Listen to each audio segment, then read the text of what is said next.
I want to tell you about a woman who had exactly $11 to her name, and she walked into a store and bought a coat that cost $150. Now, before you think she lost her mind, before you assume this is about reckless spending or financial irresponsibility, I need you to understand something that changed not just her life, but the lives of thousands of people I've worked with over the decades.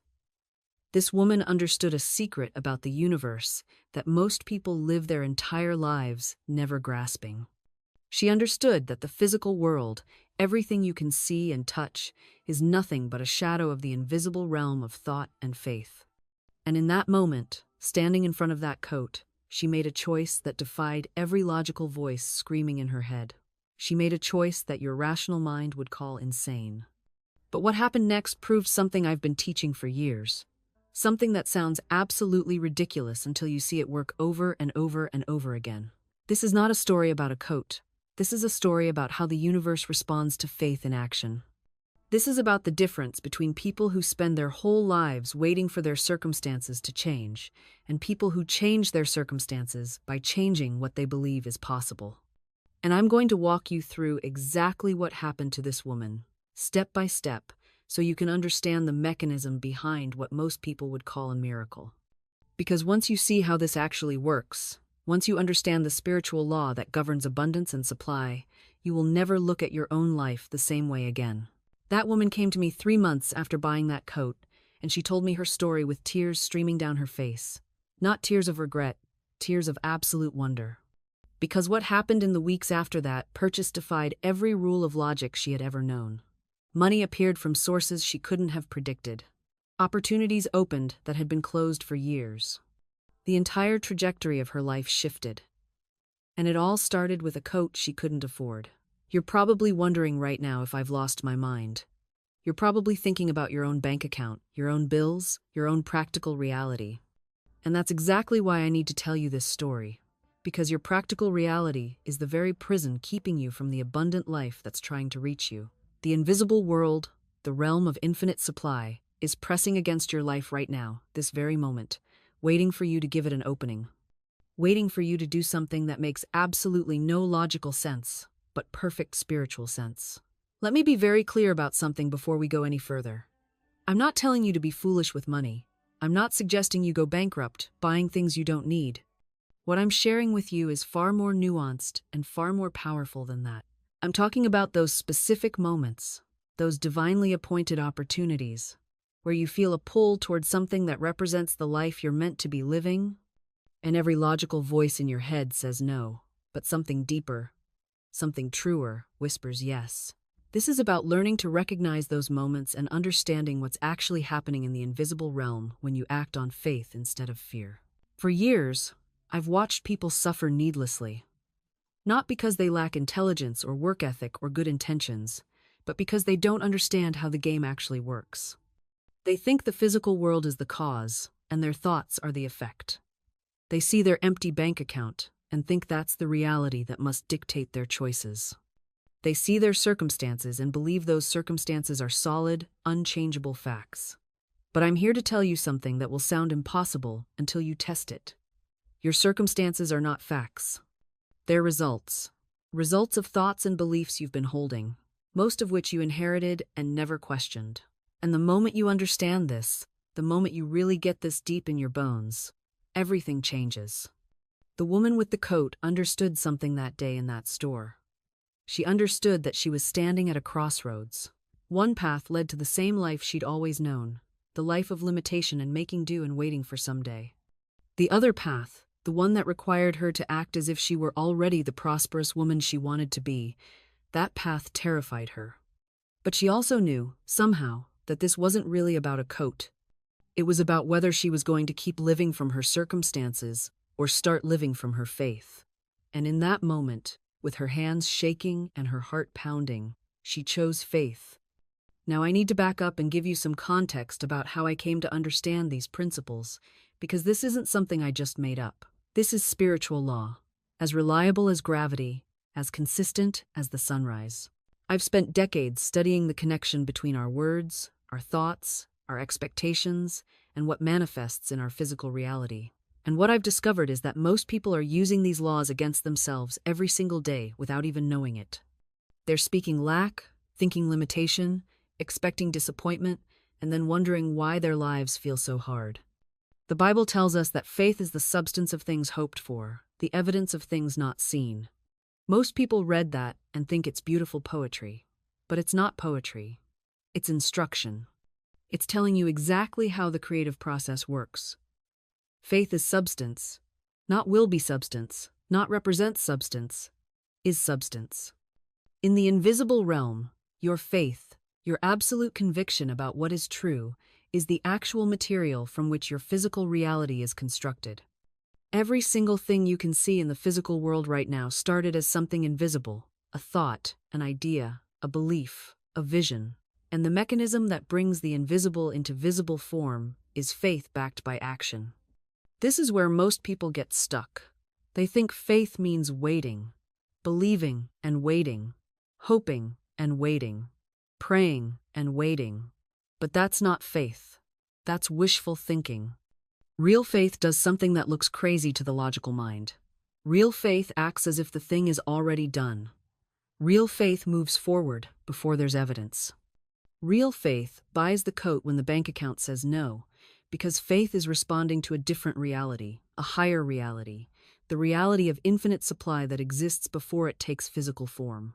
I know this sounds mystical and impractical, and maybe even dangerous. But let me ask you something. How's the practical approach working for you? How's the logical, sensible, wait until you can afford it approach shaping your life? For most people, that approach keeps them stuck in the same place year after year, always waiting, always preparing, always someday. And they die with their dreams still inside them, with their true life unlived, because they never understood that you can't reach a new level of reality using the same thinking that created your current reality. The woman with the coat knew her logical mind would talk her out of it. She knew that if she went home and thought about it, she'd never come back. She knew that this moment was a test, a divine appointment, an opportunity to step into a new way of being. So she pulled out her credit card, even though she had no idea how she'd make the payment, and she bought that coat. And the moment she signed that receipt, something shifted in the invisible realm. She had made a declaration. She had said to the universe, I am the kind of woman who owns beautiful things. I am the kind of woman who doesn't wait for permission from her bank account. I am the kind of woman who lives abundantly, starting right now. And the universe heard her. Not her words, but her conviction, her faith in action. And it began to reorganize circumstances and opportunities and events to match that new identity she had claimed. But here's what you need to understand. This didn't work because of the coat. The coat was just the symbol, the physical representation of a decision she made in her consciousness. She could have made that same decision without buying anything. But for her, in that moment, the coat was the bridge. It was the tangible action that cemented her new belief about herself. It was the way she told herself and the universe that she was serious, that she was done waiting, that she was ready to live differently. In the invisible realm, there is no lack. None. There is infinite supply, infinite abundance, infinite possibility. Every good thing you could ever want or need already exists in that realm, fully formed, waiting for you to accept it. But here's the catch. You can't access that realm from a consciousness of limitation. You can't pull infinite supply into your life while believing you're poor. You can't manifest abundance while speaking lack. You can't step into prosperity while identifying as someone who can't afford things. The frequency doesn't match. It's like trying to pick up a radio station while tuned to the wrong channel. So what this woman did when she bought that coat was change her channel. She tuned herself to a different frequency. She stepped into a new identity. And once she did that, once she truly embodied the consciousness of abundance, the physical world had no choice but to rearrange itself to match. I've seen this happen so many times it no longer surprises me. I've seen people receive unexpected checks in the exact amount they needed within days of making a faith-based decision. I've seen job offers appear out of nowhere. I've seen debts canceled. I've seen inheritances show up from relatives people didn't even know they had. And every single time, It starts with someone deciding to live from faith instead of circumstances, to act from their desired reality instead of their current reality, to move forward before the path is clear. This isn't magic. This isn't luck. This is spiritual law. And spiritual law is more reliable than physical law because spiritual law creates physical law. The invisible creates the visible. Always. Without exception. Once you really understand this, once you see it work in your own life, you'll wonder how you ever believed anything else. But I need to be honest with you about something. This path requires courage, real courage, because you will look foolish to people who don't understand these principles. You will seem irresponsible to people who live by logic alone. You will be criticized and questioned and doubted. The woman with the coat didn't tell anyone what she'd done at first because she knew they'd think she was crazy. And maybe by conventional standards, she was. But there's a kind of divine craziness that's actually the highest wisdom. There's a kind of foolishness that's wiser than the world's intelligence. And learning to trust that, learning to follow that inner knowing, even when everything external says no, that's where transformation lives. I'm going to share the complete story of what happened to this woman, and then I'm going to break down the exact principles at work so you can apply them in your own life. But I need you to approach this with an open mind. I need you to suspend your skepticism just long enough to consider the possibility that maybe, just maybe, everything you've been taught about how life works is backwards. Maybe the reason you're struggling isn't because you need to work harder or be smarter or get luckier. Maybe it's because you're trying to live an abundant life from a consciousness of limitation, and that's never worked for anyone, ever. The truth is, you already have access to everything you need. Right now. This moment. Not because of anything you have to earn or deserve or achieve, but because infinite supply is the fundamental nature of the universe. It's always flowing, always available, always ready to take form in your life. The only question is whether you're willing to open yourself to receive it.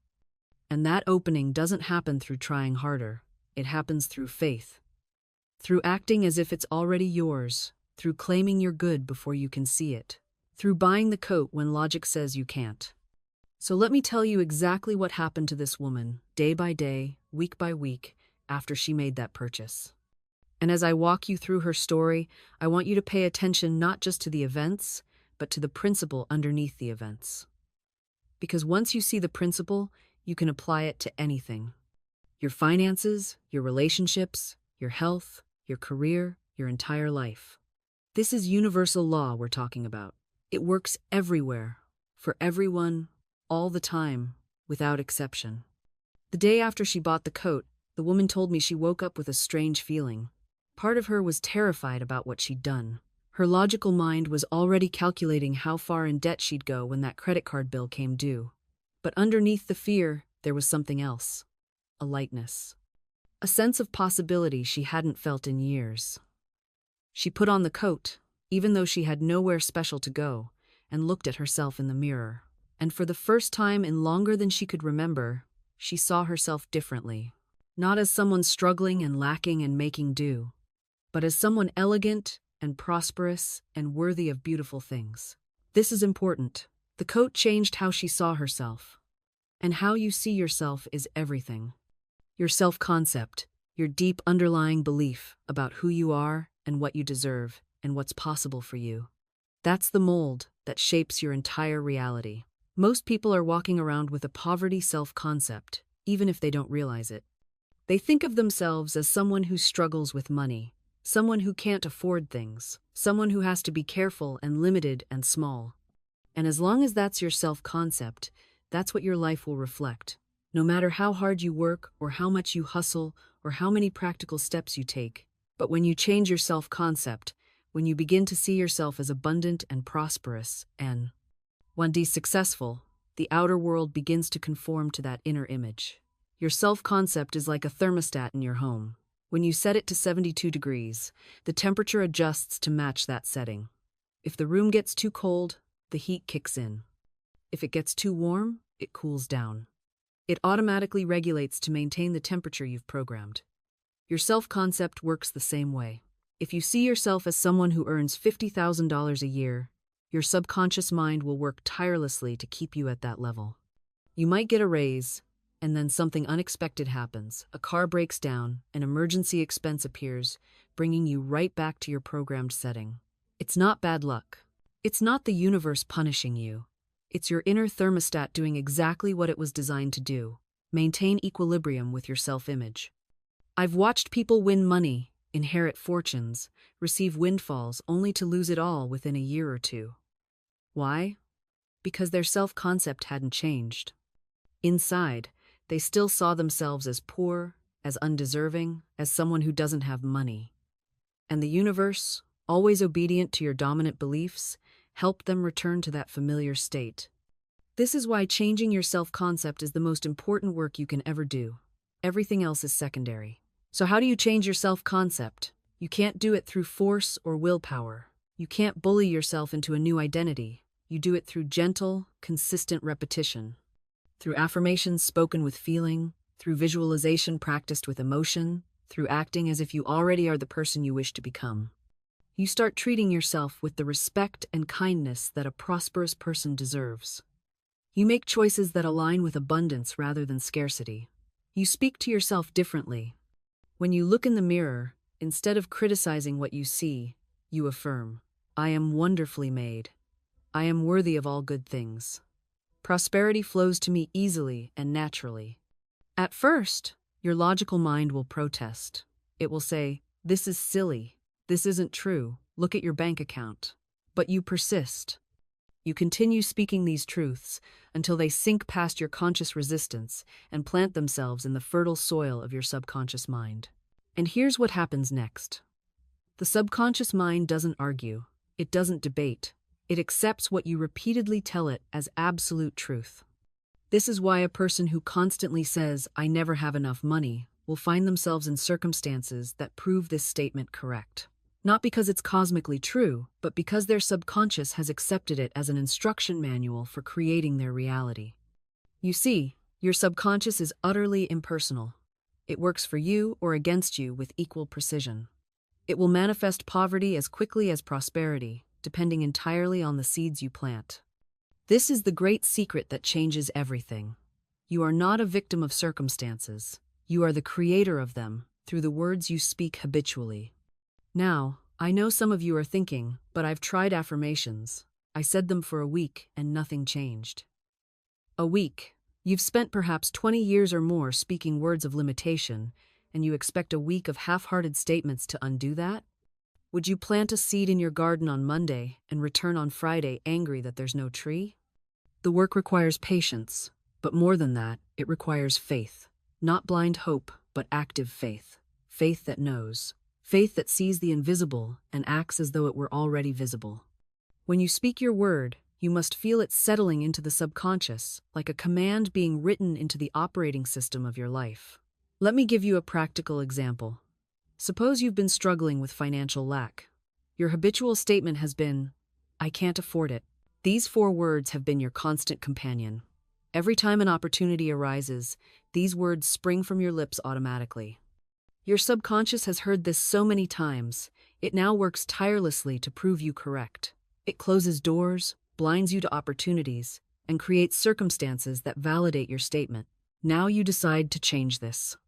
Your new statement becomes, "God is my unfailing supply, and large sums of money come to me quickly, under grace, in perfect ways." The first time you say this, your conscious mind laughs. Your bank account hasn't changed. Your bills are still there. Everything looks exactly the same. But you persist. You say it morning and night. You say it when fear rises up. You say it especially when circumstances scream the opposite. You say it when the bank account is empty. You say it when the diagnosis comes. You say it when the relationship crumbles. You say it when every logical voice tells you to panic. Because here's what most people don't understand about affirmation. It's not positive thinking. It's not wishful daydreaming.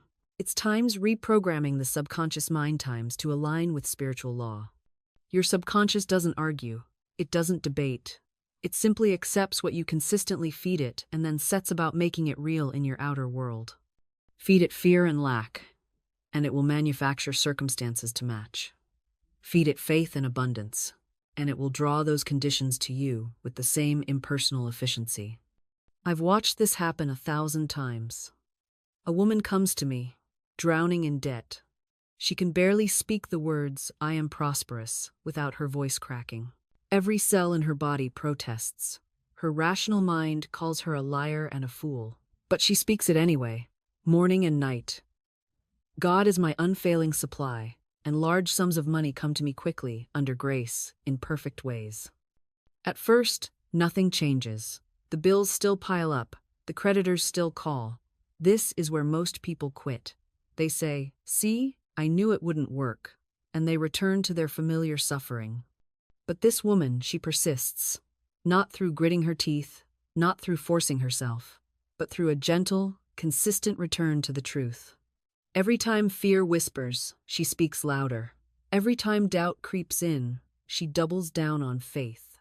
And then perhaps after weeks, perhaps after months, something shifts. An unexpected check arrives. An old debt is forgiven. A new opportunity emerges from nowhere. The subconscious, finally convinced of this new truth, begins rearranging the chess pieces of her life. This is not magic. This is law. As impersonal and reliable as gravity, you cannot jump off a building and expect to float simply because you've heard about levitation.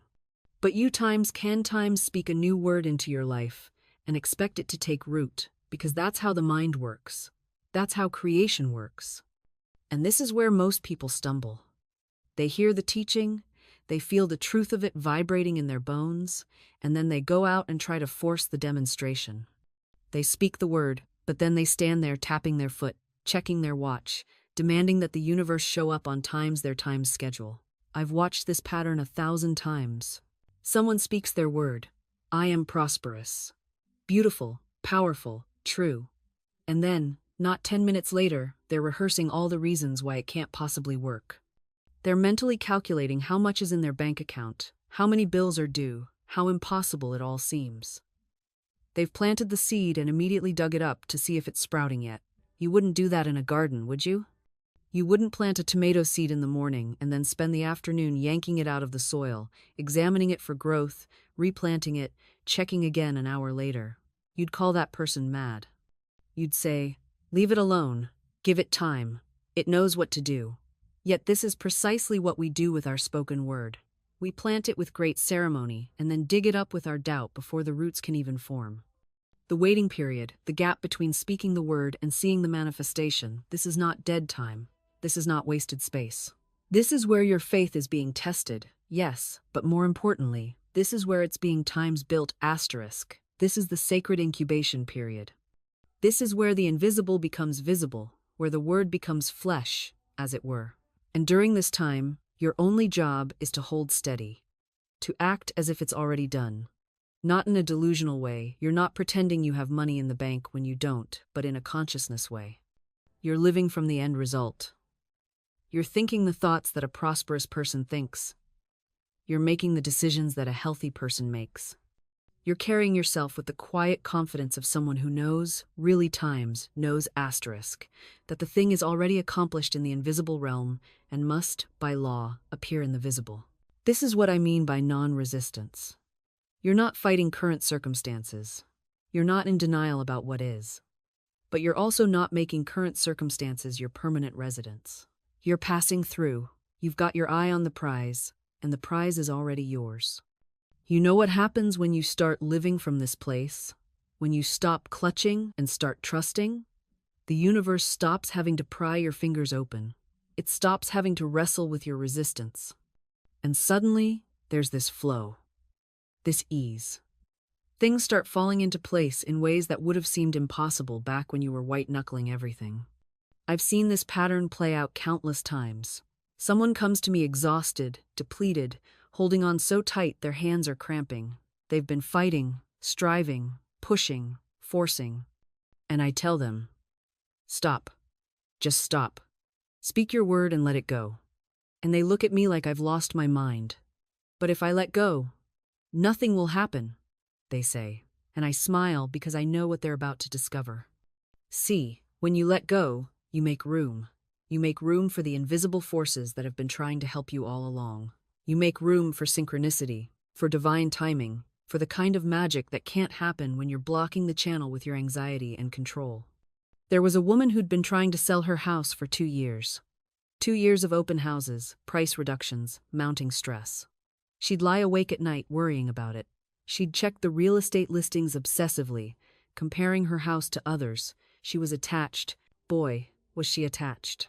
When she finally came to me, I said, "You've got to bless that house and release it. Thank it for sheltering you, declare it sold to the perfect buyer, and then get on with your life." She didn't want to hear it. She wanted a technique, a trick, some way to push harder. But eventually, exhaustion won out. She did the release work. She blessed the house. She spoke her word. This house is sold to the perfect buyer for the perfect price in the perfect time. And then she let it go. 3 days later, a buyer walked in and paid cash. Full price, no negotiation. The buyer had been driving by for months, but something had always stopped them from inquiring. Until that week, until the very week she released her grip. Coincidence? I don't believe in coincidences. I believe in divine order. I believe that when you align your inner world, the outer world has no choice but to rearrange itself to match. And here's where most people trip themselves up. They do the mental work. They affirm, they visualize, they speak their word into the invisible, and then they doubt. They second guess. They check their bank account 17 times a day, looking for evidence. And when it doesn't appear instantly, they panic and erase everything they've built. Listen carefully. Asterisk, asterisk, the bridge between the invisible and the visible is faith. Asterisk, asterisk, not hope, not wishful thinking, faith. And faith, real faith, is standing firm even when every circumstance screams the opposite of what you've declared. I've watched this play out 1,000 times. Someone affirms abundance, and the very next day, an unexpected bill arrives. Or they declare perfect health, and they wake up with a headache. And what do? They crumble. They say, "See, it's not working. This is all nonsense." But that's exactly the test. The outer world is always the last to get the memo. It's showing you the old pattern, the old belief, the residue of what was. Your job is not to react to it. Your job is to hold steady in the new pattern until reality catches up. Think of it like turning a massive ship. You turn the wheel, but the ship doesn't change direction instantly. There's momentum, there's inertia, the old direction wants to continue. But if you keep that wheel turned, if you don't panic and spin it back the other way, the ship asterisk asterisk will asterisk asterisk turn. It has to. It's law. So when that bill comes, you don't deny it exists. You handle it calmly, but internally, you don't waver. You stay anchored in your word. I am surrounded by abundance. My supply is infinite and immediate. You don't let the appearance dictate your inner state. You let your inner state dictate the next appearance. And here's the secret most people never learn. Asterisk, asterisk. Every challenge that shows up after you make a declaration is actually confirmation that your word is working. Asterisk, asterisk. The universe is clearing out the old to make room for the new. It's like cleaning a wound before it heals. It might sting, but it's necessary. I've seen people lose jobs right after affirming prosperity. And they think it's cruel. They think God is punishing them. But 6 months later, they're in a position that pays twice as much and fulfills them deeply. That job loss wasn't punishment. It was rearrangement. It was divine order, removing what no longer served them. Your only job during these transitions is to not interfere. Don't go back to fear. Don't reinvest in the old story. Stand firm. Trust the process. Know that what you've set in motion is already done in the invisible, and the visible is just catching up. You are the gardener, not the seed. You plant, you water, you tend, but you don't force the flower to bloom. You trust the intelligence within the seed to do what it was designed to do. And here's something I want you to understand deeply. Your desperation pushes away the very thing you're trying to attract. Desperation is a statement. It says, "I don't have it, I'm not worthy of it, it might not come." And the universe, ever faithful to your word, responds in kind. But calm expectancy? Oh, that's power. That's the quiet confidence of someone who has already received in consciousness. That's you sitting at the table before the meal arrives, knowing it's on its way. I once knew a woman who was waiting for a business opportunity. She'd been affirming, visualizing, doing everything right. But every day, she'd check her phone obsessively, refresh her email every 10 minutes, jump at every notification. She was like a child on Christmas Eve who keeps sneaking downstairs to see if Santa has arrived yet. I said to her, "Darling, you're watching the pot. And a watched pot never boils, not because it can't, but because your energy is saying, it's not here yet. I'm still waiting.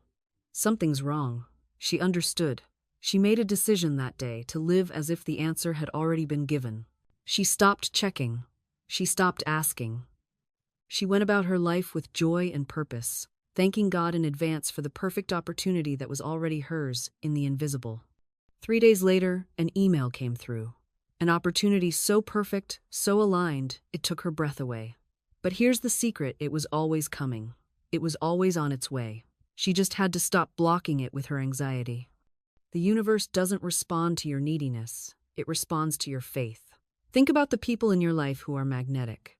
The ones who seem to effortlessly attract opportunities, love, abundance. What's their secret? They're not chasing. They're not grasping. They're standing in their own power, relaxed and open, knowing that what's meant for them cannot miss them. That's the energy I want you to cultivate. Not the frantic energy of, "I need this now or else," but the calm, grounded energy of, "It's already done. I'm just enjoying the journey until it appears." And here's what's fascinating: when you adopt this energy, you'll notice people around you start to respond differently. Have you ever been around someone who's desperate? Maybe they're desperate for a relationship, or desperate for money, or desperate for approval. You can feel it emanating from them, can't you? It makes you want to step back. There's something uncomfortable about desperation. It repels the very thing it's seeking. But then think about someone who's at peace with themselves. Someone who seems content, who carries themselves with quiet confidence. They're not chasing, not grasping, not proving anything. There's something magnetic about that energy. People are drawn to it. Opportunities are drawn to it. This is why I've seen people land their dream jobs the moment they stopped desperately needing them. I've watched relationships bloom when someone finally released their grip on finding the one.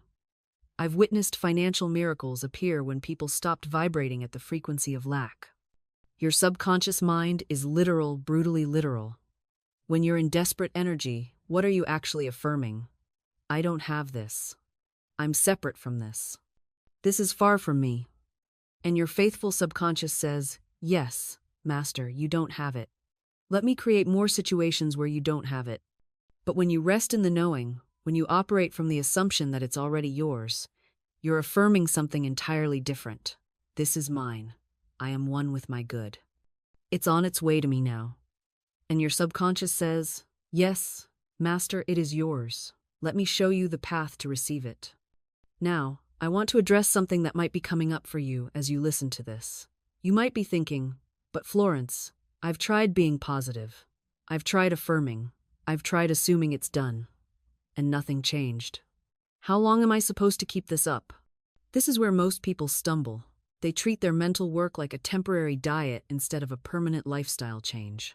They affirm for a week, maybe 2, and when their physical reality hasn't caught up yet, they throw in the towel and say, "See?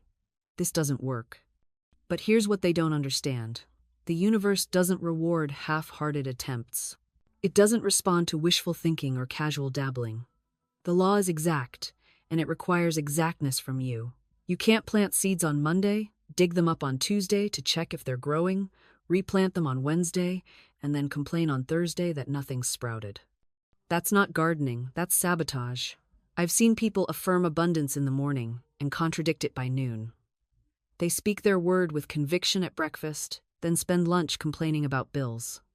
They visualize their perfect partner at night, then gossip about their loneliness the next day, and they wonder why their demonstrations are delayed or distorted. The problem isn't the law. The law is working perfectly. It's giving them exactly what they're consistently impressing upon the subconscious mind. And what they're impressing isn't their morning affirmation. It's the 12 hours of contradiction that followed it. Your subconscious mind doesn't care about your intentions. It doesn't give you points for trying. It simply accepts the dominant mental atmosphere you create, and it manifests accordingly. If your dominant atmosphere is doubt dressed up in occasional hope, guess what you're going to demonstrate? More situations that justify your doubt. This is why I've always taught that you must be definite. Vague hopes produce vague results. Wishy-washy faith produces wishy-washy demonstrations. You must know what you want, speak it clearly, and then absolutely refuse to entertain any thought or word that contradicts it. This isn't about positive thinking. This is about mental discipline. This is about guarding your consciousness like your life depends on it, because in a very real sense, it does. I once worked with a woman who wanted to sell her house. She'd been trying for 2 years with no success. When I asked her what she was affirming, she said, "I hope someone buys my house soon." Hope, soon. Two of the weakest words in the English language. I told her to stop hoping and start knowing. I gave her this statement: "The perfect buyer for my house now appears. The sale is completed under grace in a perfect way." She looked at me skeptically, but she agreed to try it. For 3 weeks, she spoke this statement morning and night. But more importantly, she stopped contradicting it. When friends asked about the house, instead of sighing and saying, "Still no offers," she said calmly, "The right buyer is on their way." When she felt doubt creeping in, and she didn't fight it, she simply returned to her statement. She treated it like an anchor, something to hold on to when the winds of fear and impatience started blowing. And you know what happened? Within days, something shifted. A couple who had been looking for months suddenly remembered her listing. They couldn't explain why they hadn't noticed it before. They came, they saw, and they made an offer exactly the price she had affirmed. Not $1 less. Now, was this magic? Was this some mystical force bending reality to her will? No, it was the law. She stopped blocking her good with her own contradictory words and emotions. She got out of the way and let the universe do what it does best: arrange circumstances in perfect order. This is what most people miss. They think affirmations are about making things happen. They're not. They're about letting things happen. They're about removing the mental blocks, the doubts, the fearful conversations you keep having with yourself and others that push your good away. Every time you say, "It's not working," you plant a seed. Every time you complain, you water that seed. Every time you tell someone how bad things are, you're harvesting a crop you never wanted. But here's the beautiful part: the moment you change your words, you change your harvest. Not eventually, not someday. The shift begins immediately, in the invisible world, where all visible things are born.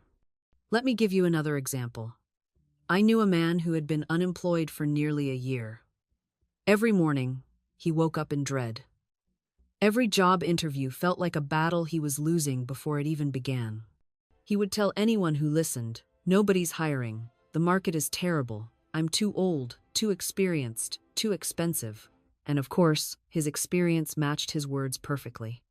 When he came to me, I didn't give him sympathy. I gave him a new statement. I am employed by the divine plan. My perfect work is seeking me now, and there are no obstacles to my good. He looked at me like I'd suggested he sprout wings and fly. But I told him, "Your doubt doesn't change the truth. Speak it anyway. Speak it until your subconscious mind accepts it as fact." He did. For 3 weeks, he repeated that statement morning and night. And something remarkable happened, not because he believed it at first, but because the universe responds to spoken words like soil responds to seeds. You don't need to understand how the seed becomes a tree. You just need to plant it. Within a month, he received a call from a company he'd applied to 8 months earlier. They'd lost his application, found it again, and were desperate to fill a position. The salary was 30% higher than his old job. He wept when he told me. "I thought I was fooling myself," he said, "but I was actually reprogramming myself." Exactly. You see, most people treat affirmations like wishful thinking. They say them once, with a sigh and a shrug, then go right back to rehearsing disaster. That's not faith. That's just noise. Real affirmation is insistent, relentless. It's the difference between whispering a suggestion to your subconscious and commanding it. Your subconscious mind is incredibly obedient, but only to repetition. It doesn't care if you're repeating fear or repeating faith. It will manifest whatever you feed it consistently. If you wake up every morning and say, "I never have enough," your subconscious says, "Understood." Let me arrange circumstances to confirm that. If you say instead, infinite supply flows to me now, your subconscious says. Understood. Let me open channels for that. It's neutral, powerful, but neutral. So when I teach people to use affirmations, I'm not teaching them to pretend. I'm teaching them to redirect the creative force that's been working against them and turn it in their favor. Words are not decorations. They are instructions. And the most powerful instruction you can give is one spoken in present tense, as if it's already done. Not I will be, but I am. Not someday, but now. Because the universe doesn't operate on timelines, it operates on conviction. Your subconscious mind doesn't argue with you.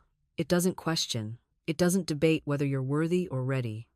It simply accepts what you tell it as truth and begins to reorganize your reality accordingly. This is why affirmations work not because they're magic words, but because they reprogram the instruction manual your mind is following. When you say, I am prosperous, your subconscious doesn't care if your bank account currently says otherwise. It takes that statement as a command and starts looking for evidence, opportunities, and paths that align with prosperity. It begins to filter your perception through that lens. But here's what most people get wrong. They say the words without belief. They whisper, I am abundant, while their inner dialogue screams, this is ridiculous, you're broke. And then they wonder why nothing changes. You cannot lie to your subconscious. It reads energy, not just words. It feels the vibration behind your declarations. If there's doubt, resistance, or mockery in your tone, even silently, you're sending mixed signals. And mixed signals create mixed results. So, how do you bridge that gap? How do you speak with conviction when your circumstances seem to contradict your words? You start small. You find a version of the truth you can believe right now. Instead of I am a millionaire, which might feel absurd if you're struggling to pay rent, you say, I am open to receiving abundance in unexpected ways. That's something you can believe. That's a door your mind can walk through. Instead of I am completely healed, which feels like a lie when you're in pain, you say, my body knows how to heal, and I am supporting it every day. That's true. That's real. And your subconscious can work with that. You're not dumbing down your dreams, you're building a bridge to them. You're giving your mind a believable next step, and from there, the next and the next. Because transformation isn't one giant leap, it's a series of shifts in perception, and each shift makes the next one easier. Think of it like tuning a radio. You don't go from static to crystal clear signal in one move. You adjust the dial gradually until the frequency locks in. Your words are that dial. Your belief is the signal. Most people speak carelessly. They scatter words like pennies on the sidewalk, never realizing each one carries weight, direction, momentum. Then they wonder why their lives feel chaotic, why circumstances seem to conspire against them. But you're learning differently now. Every word you speak is a seed planted in the invisible soil of consciousness. Some seeds grow flowers, others grow thorns. The universe doesn't judge which you choose, it simply grows what you plant. I once knew a woman who constantly said, I'm always so tired. She'd greet friends with it, end phone calls with it, write it in letters. And tired she remained, no matter how much she rested. Her body had become obedient to her decree. When she finally changed her words to, I am filled with energy and vitality, even when she didn't feel it initially, something remarkable happened. Within weeks, her chronic fatigue began lifting. The shift wasn't in her circumstances. The shift was in her command. This is what I mean by watchfulness. You must become a guardian at the gate of your own mouth. Notice how casually people curse their finances. I can never afford anything. Money just slips through my fingers. These aren't observations, they're orders to the subconscious. And the subconscious is the most obedient servant you'll ever employ. It takes every word as instruction and sets about making it true. So we practice new commands. My supply is endless and immediate. Money flows to me easily and constantly. At first, these statements might feel like lies. Your logical mind protests, pointing to your bank account as evidence. But you're not speaking to your bank account. You're speaking to the invisible force that creates bank accounts, that moves resources, that orchestrates opportunities. This is faith in action, not passive hoping, but active declaration. Consider the archer once more. Before the arrow flies, there's a moment of perfect stillness, the drawn bow, the focused eye, the clear target. Your spoken word is that moment. Everything afterward is simply the arrow finding its mark. But if the archer doubts, if his hand trembles, if his eye wanders, the arrow veers off course. Your doubt is that trembling hand. So how do we steady the hand? How do we remove the doubt that causes the arrow to miss? Not through force. Not through gritting your teeth and trying harder. The very act of trying creates more tension, more resistance. You cannot muscle your way into faith. Instead, you return to simplicity. You return to the truth that was yours before doubt ever whispered its lies. I've watched people exhaust themselves trying to times believe times something. They repeat affirmations until their voices grow hoarse. They visualize until their minds ache. They push and strain and effort, thinking that somehow the intensity of their struggle will convince the universe of their sincerity. But the universe doesn't need convincing. You do. And you don't convince yourself through struggle. You convince yourself through recognition, through remembering what you already know in the deepest part of you. Think of a child asking their parent for something they've already been promised. The child doesn't spend hours trying to believe the promise is real. They simply times it. They might ask again, not from doubt, but from the pure excitement of anticipation. Is it time yet? Are we there yet? They're not questioning whether it will happen. They're eager for its arrival. That's the energy of true faith. Not the desperate clinging of someone afraid they might not get what they want, but the joyful anticipation of someone who knows the promise has already been made. When doubt creeps in, and it will, you don't fight it. You don't berate yourself for feeling it. You simply notice it, acknowledge it, and then gently redirect your attention back to the truth. Thank you for sharing, doubt. I see you, but I'm choosing something else now. It's like training a puppy. When the puppy wanders off the path, you don't scold it harshly. You simply guide it back, again and again, with patience and consistency. Eventually, the puppy learns the way. Your mind is that puppy. Doubt is its tendency to wander.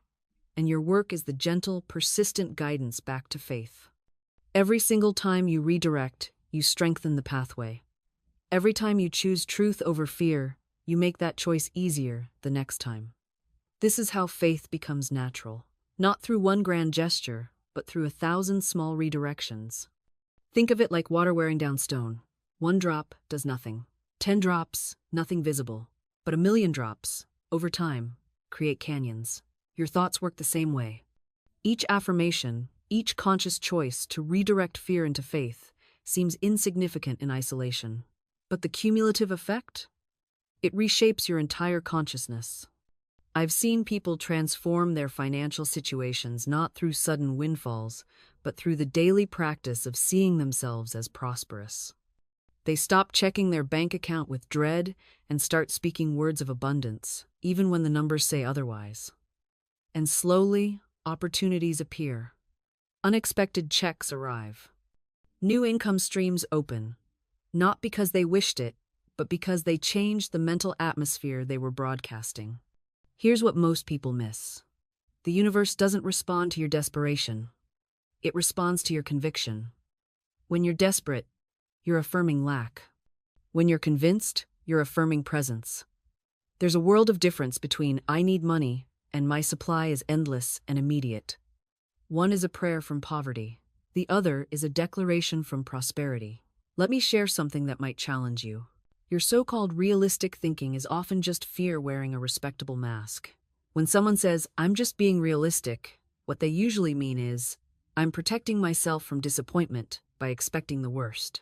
But here's the problem. That protection costs you everything. You can't selectively numb yourself. When you armor up against disappointment, you also block out miracles. I'm not suggesting you deny physical facts. I'm suggesting you stop giving them spiritual authority. Yes, the bill is due. That's a fact. But it's not the final word. The final word belongs to the infinite intelligence that created everything from nothing.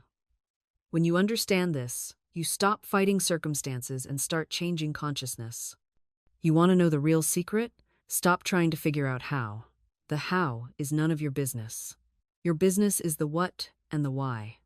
What do you want? Why do you deserve it?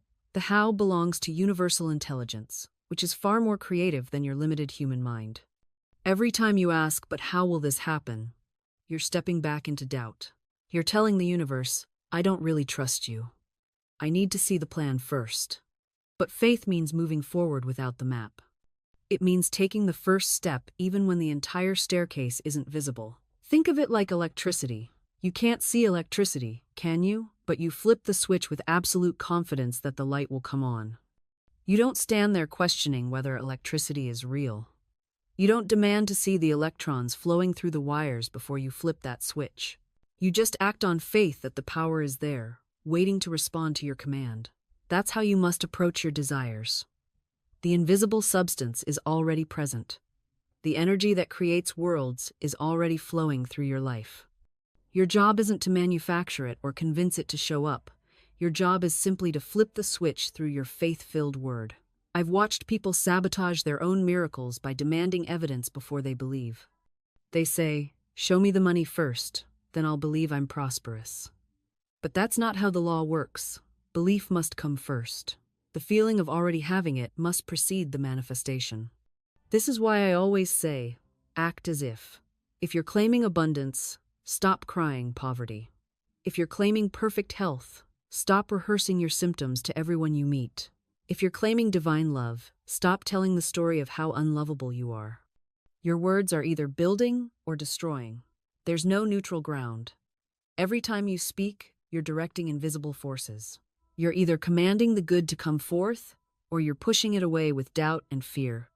Now, here's something that might surprise you. The universe doesn't care about your past. It doesn't matter what happened yesterday, last year, or 20 years ago. The only moment that matters is now. Right now. This very breath you're taking.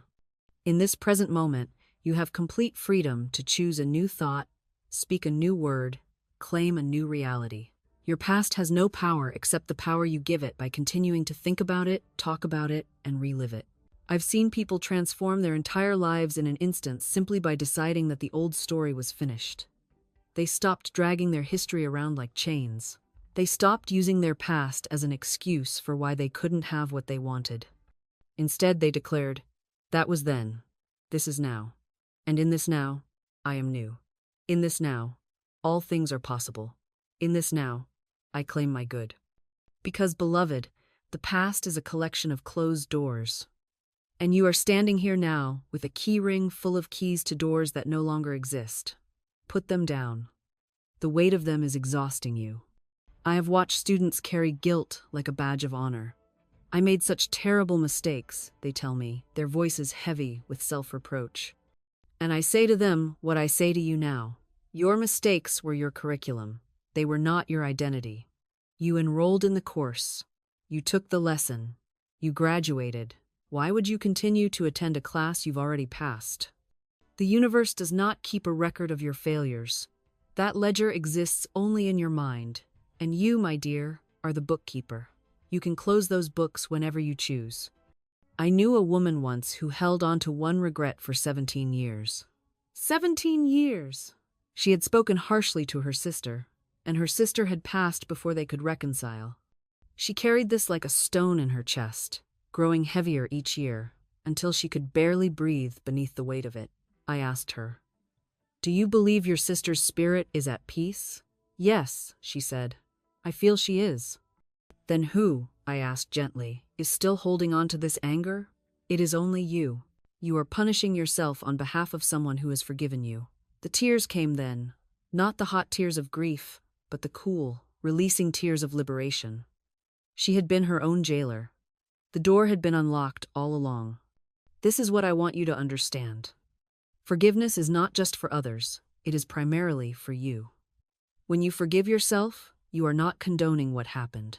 You are simply refusing to carry the past into your present. Every morning you wake, you are born again. The cells in your body have renewed themselves. The air you breathe has never been in your lungs before. You are, in the most literal scientific sense, not the same person you were yesterday. So why do you insist on wearing yesterday's identity? I tell my students, speak your freedom into existence. Say aloud, I forgive myself completely. Say it even if you don't believe it yet. Your words are the architects of your reality. Speak, and watch the walls of your prison dissolve. The universe is not interested in your shame. It is interested in your expansion. It is waiting, with infinite patience, for you to remember who you truly are. And so we arrive at a threshold that few dare to cross, the moment when you stop performing your spirituality and start times living times it. You see, there is a vast difference between knowing the law and embodying the law, between affirming abundance and times expecting times it with every fiber of your being, between saying, "I am worthy," and actually walking through the world as though that worthiness is self-evident, unquestionable, a simple fact like the rising of the sun. This is where most people stumble. They collect the teachings like pretty stones, admiring them in the light, turning them over in their hands. They speak the language of manifestation at dinner parties. They journal their affirmations with careful penmanship. And still times, they wonder why the demonstration doesn't come. I will tell you why. Because consciousness is not fooled by performance. The universe responds not to your words, but to your inner conviction. Not to what you say you believe, but to what you actually, genuinely expect to occur. Think of it this way. When you flip a light switch, do you stand there hoping the light will turn on? Do you affirm, "I am open to receiving light, I am worthy of illumination"? No. You flip the switch with complete, unconscious certainty that the light will appear. You don't even think about it. Asterisk. That times is the consciousness of demonstration, that is operating by law rather than by luck. When you truly know not hope, not wish, but times, know times that your word is law, that your conviction shapes reality, that the universe is an obedient servant to your dominant mental state, then manifestation becomes as natural as breathing. You stop trying to manifest. You simply live from the consciousness of already having, and the having follows as naturally as the fruit follows the flower. But here is what you must understand. This knowing cannot be manufactured. It cannot be faked. You cannot fool the law any more than you can fool gravity by pretending to be lighter than you are. The knowing comes from experience, from testing the law in small ways and watching it work, from speaking the word and seeing the demonstration, from catching yourself in a negative mental pattern, deliberately shifting to the truth, and witnessing the external shift that follows. Each time you do this, each time you claim your good and watch it appear, you build spiritual muscle. Your faith becomes less like hope and more like certainty, less like belief and more like knowledge. And one day, you realize you are no longer seeking. You are simply being what you already are, a divine channel through which infinite intelligence flows into form. You are no longer trying to get the universe to hear you. You recognize that you and the universe are not separate, that your consciousness times is times the creative power, and what you decree is already done. This is mastery, not perfection, but presence, not control, but alignment. Think about the difference between force and power. Force pushes, power attracts. Force exhausts itself, power renews itself. Force creates resistance, power creates flow. When you operate from force, you're trying to make things happen through sheer will. You grip tighter, you work harder, you muscle through obstacles. And yes, sometimes this appears to work for a while. But notice what it costs you.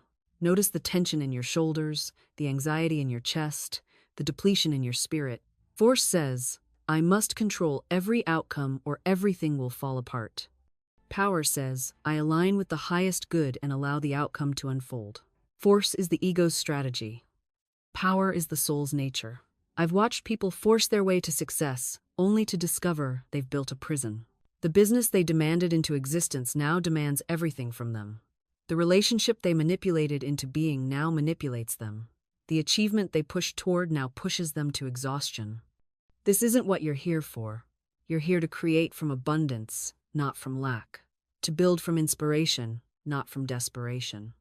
True power whispers. It doesn't shout, it invites. It doesn't demand. It flows like water, finding the path of least resistance. Yet over time, it shapes mountains. When you speak your word from this place of power, from alignment with divine intention, the universe conspires with you. Doors open that you didn't even know existed. People appear with exactly what you need. Circumstances arrange themselves in your favor. This isn't magic. This is law. Spiritual law, as reliable as gravity. But here's what you must understand. You cannot access this power while simultaneously holding on to fear. You cannot align with divine flow while gripping onto human control. You cannot speak words of abundance while your heart whispers poverty. Your inner state creates your outer reality, always, without exception. So the question becomes, what are you cultivating in your inner garden? What thoughts are you watering? What beliefs are you fertilizing? What emotions are you allowing to take root? Because I promise you, whatever you plant there will bloom in your life. The harvest is guaranteed. The only question is, what seeds are you sowing? This is why your daily practice matters so profoundly, not because you're trying to be spiritual or disciplined or good, but because you're literally programming your subconscious mind, which is the creative medium through which your life takes form. Think of your subconscious mind like a garden. Every thought you think, every word you speak, every image you hold in your mind, these are seeds you're planting. And your subconscious doesn't judge the seeds. It doesn't say, "Oh, this is a fear-based thought, I won't grow this one." No, it simply grows whatever you plant. This is both the challenge and the extraordinary opportunity of your spiritual work. You have been planting unconsciously for years, maybe decades. Seeds of worry, passed down from your mother. Seeds of limitation, inherited from your culture. Seeds of unworthiness, planted by early experiences you don't even remember consciously anymore. And your subconscious has been faithfully growing them all. The anxiety that seems to come from nowhere? That's a full-grown plant from seeds planted long ago. The pattern of self-sabotage right before success? That's a harvest you didn't consciously order but subconsciously cultivated. But here's what changes everything. The moment you become conscious, you become a deliberate gardener. You begin to notice what you're planting, and more importantly, you begin to pull weeds. This is what spiritual practice really is. It's not about floating on clouds or escaping reality. It's about becoming ruthlessly conscious of what you're feeding your subconscious mind every single day. It's about catching yourself mid-worry and saying, "No, I'm not planting that seed today." It's about interrupting the inherited pattern and choosing a new thought instead. And this takes tremendous courage because you're going against years, sometimes generations of conditioning. Your family might think you're being naive. Your rational mind will insist you're being unrealistic. Every fear-based voice will tell you that positive thinking is just denial. But you're not in denial. You're being strategic. You're understanding how the creative process actually works. You're recognizing that your subconscious mind is always creating from whatever material you give it, so you might as well give it material that matches what you actually want to experience. And this understanding changes everything about how you approach your spiritual practice. Because you're no longer trying to force outcomes. You're no longer wrestling with circumstances. You're not sitting there white-knuckling your way through affirmations while your entire being screams that you don't believe a word you're saying. Instead, you're working with the natural creative mechanism that's already operating within you. You're simply redirecting its focus. You're choosing consciously what has always been chosen unconsciously. Think about a garden for a moment. If you want tomatoes, you don't plant tomato seeds and then spend all day digging them up to check if they're growing. You don't stand over the soil, anxiously demanding that the seeds hurry up and sprout. That would be ridiculous, wouldn't it? That would actually interfere with the natural process. What you do instead is plant the seed, water it, give it sunlight, and then allow the intelligence within the seed to do what it already knows how to do. You trust the process. You tend the conditions. You stay steady in your faith that what you planted will eventually emerge. Your subconscious mind works exactly the same way. When you plant an idea through your words, through your mental images, through the steady focus of your attention, you're planting a seed in the soil of consciousness. And that seed has intelligence within it. It knows how to attract circumstances, orchestrate events, and manifest conditions that match its essential nature. Your job isn't to figure out the how. Your job isn't to force the timeline. Your job isn't to micromanage every detail of the unfolding. Your job is simply to plant the right seeds, maintain the right mental atmosphere, and allow the creative process to do what it does naturally. But here's where most people get confused. They think that allowing means being passive. They think it means sitting back and doing nothing while waiting for the universe to deliver. And that's not what I'm saying at all.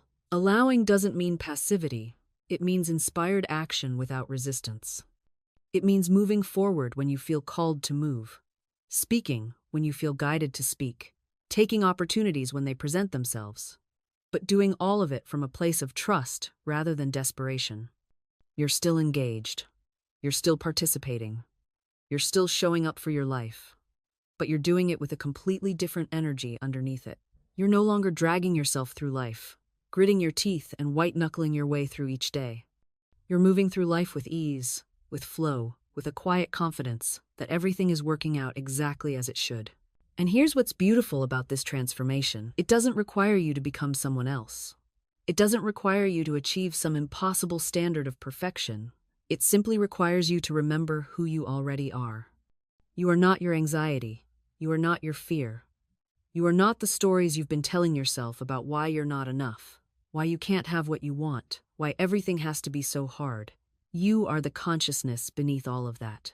You are the awareness that observes the thoughts. You are the infinite intelligence that's been breathing your body, beating your heart, and orchestrating the entire universe since before you were born. When you remember this, not just intellectually, but in your bones, everything shifts. The situations that used to send you spiraling suddenly feel manageable.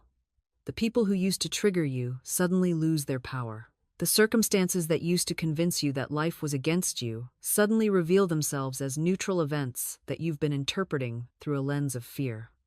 And you realize that you've always had the power to choose a different lens. I'm not saying you'll never feel difficult emotions again. Of course you will. You're human.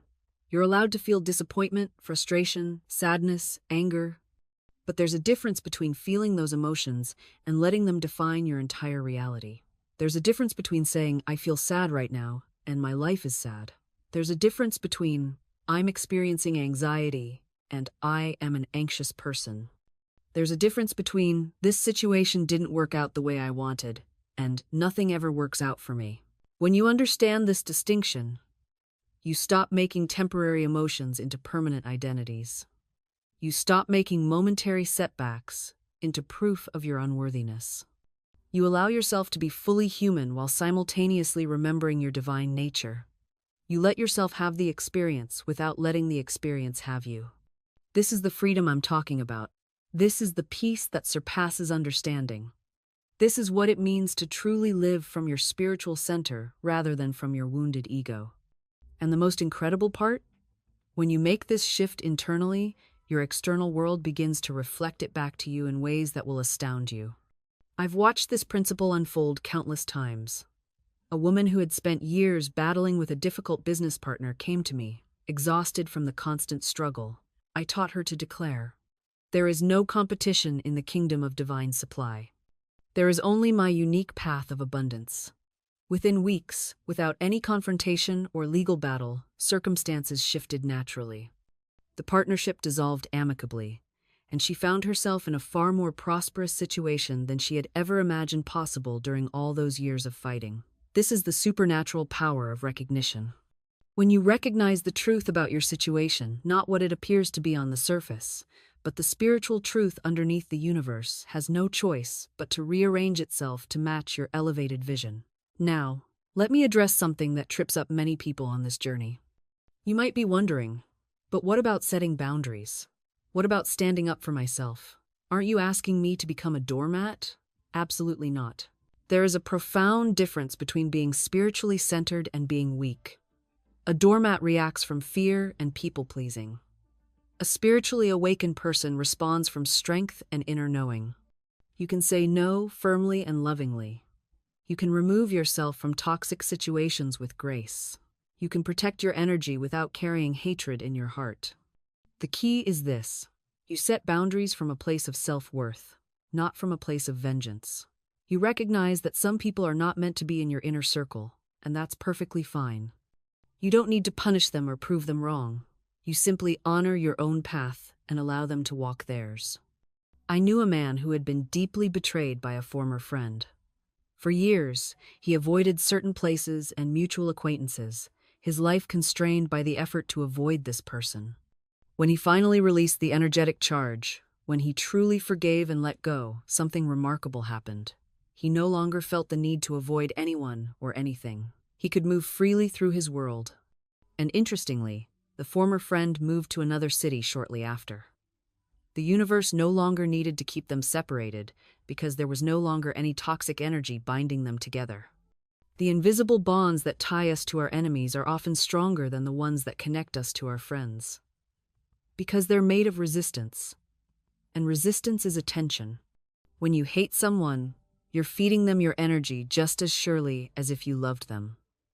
The cord between you pulses with power. This is why forgiveness isn't about them. It never was. It's about cutting the cord. It's about reclaiming your energy.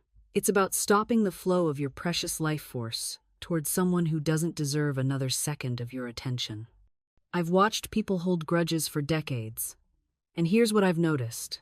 They think they're punishing the other person, but they're actually imprisoning themselves. They've built a cell out of their own resentment and locked themselves inside.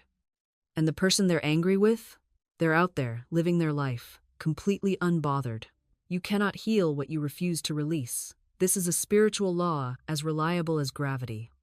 The wound stays open as long as you keep reaching back to touch it, to prove it still hurts, to remind yourself of the injustice. Each time you replay the story, you reopen the cut. I knew a woman who was betrayed by her sister over an inheritance. 20 years later, she was still telling the story. Same details, same indignation, same pain. She'd turned her betrayal into her identity. Without it, she didn't know who she was. She'd built her entire personality around this one wound. When I suggested she might find peace through forgiveness, she looked at me with genuine confusion. But then what would I talk about? She asked. And in that moment, she revealed the terrible truth. She'd grown comfortable in her suffering. It had become home. This is the danger of holding on to old pain. It becomes familiar. It becomes safe. At least you know what to expect from it. Forgiveness feels risky because it means stepping into unknown territory. It means discovering who you are without your grievance. And that discovery might terrify you more than anything else. Because you've organized your entire sense of self around this wound. You've built your personality on top of it like a house on a foundation. What if forgiving means the whole structure has to shift? I've watched people cling to their anger like a life raft, not realizing they're actually clinging to the thing that's drowning them. They say, "But you don't understand what they did to me." And they're right, I don't. But I also know that their refusal to forgive isn't punishing the other person. It's punishing them. Here's what I want you to understand. Forgiveness doesn't require the other person to deserve it. That's the whole point. If they deserved it, it wouldn't be forgiveness. It would just be acknowledgement of their goodness.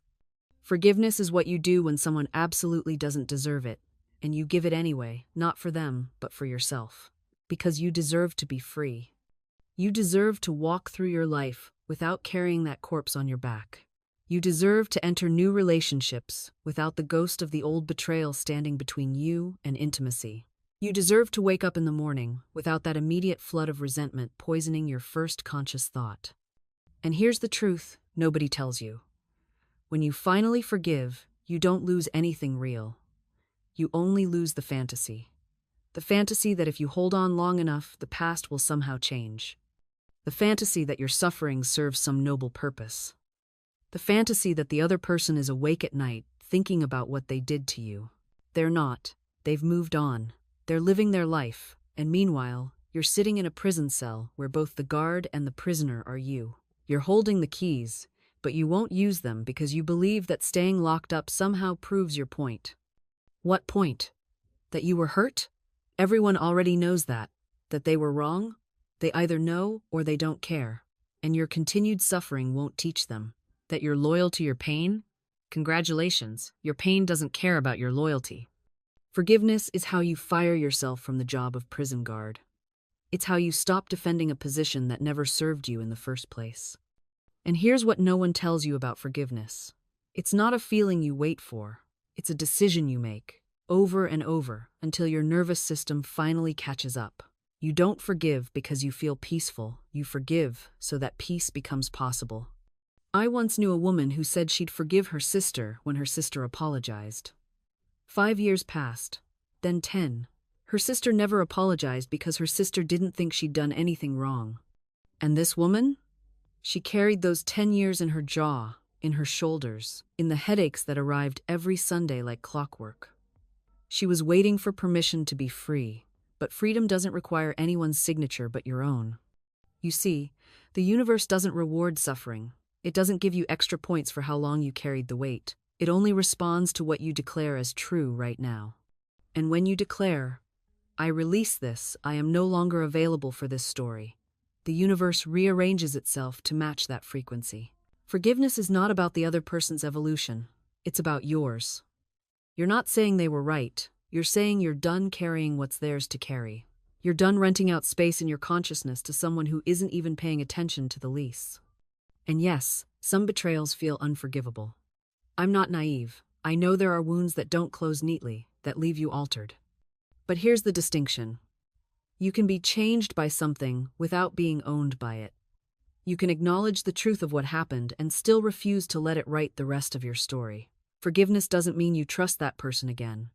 It doesn't mean you let them back into your life. Sometimes forgiveness looks like this. What you did was wrong. It hurt me. And I'm walking away now not because I hate you, but because I love myself. That's not weakness. That's sovereignty. The spiritual work is learning to separate the person from the pattern. To see that the one who hurt you was likely acting from their own unhealed wound, their own scarcity, their own fear. This doesn't excuse it, but it does explain it. An explanation creates just enough distance for compassion to slip through. When you forgive, you stop asking, how could they? And start asking, what now? That shift from autopsy to agency is where your power lives. And asking, what now? Is an act of profound self-respect, because the question itself declares that your future is not held hostage by your past. It acknowledges the wound, yes, but refuses to let the wound write the rest of the story. Most people live their entire lives in the courtroom of yesterday. They're perpetually cross-examining the past, gathering evidence, making their case. And all that activity feels productive. It feels important. But here's what no one tells you. The trial never ends. There's no verdict that finally sets you free. The only way out is to drop the charges entirely. That's what forgiveness is. Not acquittal, dismissal. You're not saying the other person is innocent. You're saying you're done being the prosecutor. Done rehearsing the opening statement. Done sharpening your closing arguments in the shower. You are simply, powerfully, irrevocably done. And the moment you decide that, energy floods back into your system. Because all that mental litigation was expensive. It cost you sleep, it cost you presence. It cost you the ability to love freely, because you were too busy guarding against getting hurt again. Forgiveness is not soft. It's strategic. It reclaims your bandwidth. The people who hurt you are still out there living their lives. Maybe they're thriving. Maybe they're miserable. Either way, they're not lying awake thinking about you the way you've been thinking about them. And that asymmetry, that imbalance of emotional labor, is its own injustice. Forgiveness corrects it. It says, I will no longer carry what you refuse to hold. There's a reason they call it letting go.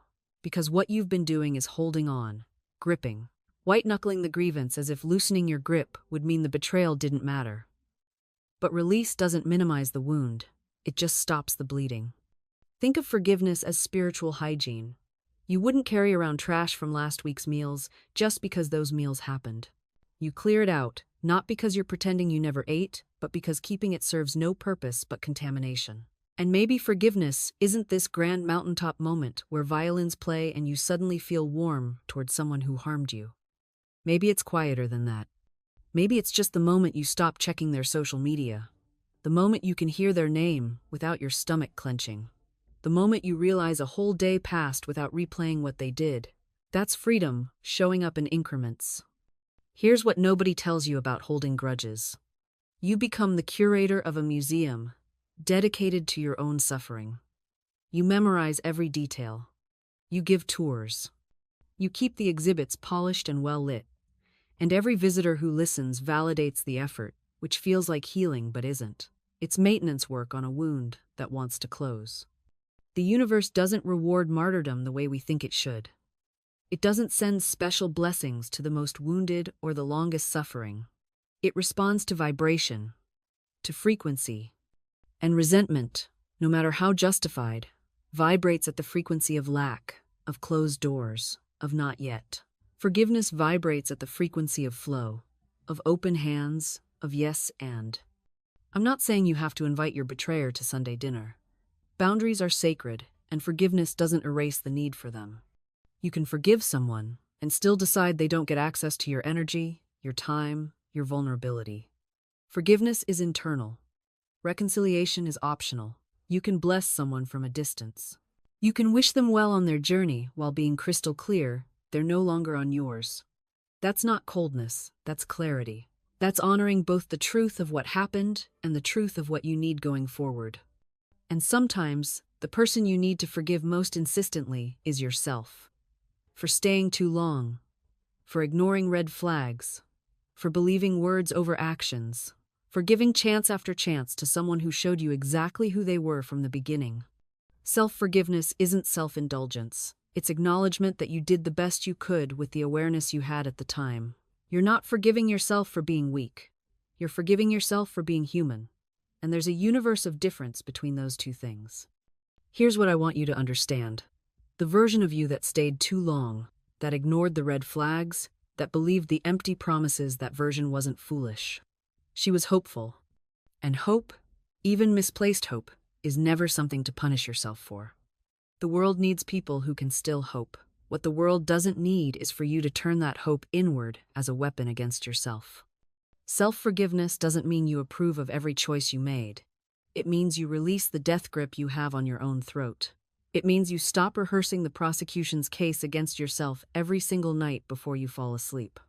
It means you recognize that you were doing your best with incomplete information, with a heart that wanted to believe, with a spirit that hadn't yet learned the lessons it knows now. And here's the paradox. The moment you truly forgive yourself is the moment you stop needing to defend your past choices to anyone, including yourself. You can simply say, yes, I stayed longer than I should have. Yes, I believed things I wanted to be true. And yes, I'm different now because of what I learned. No justification. No endless explanation. Just acknowledgement and forward movement.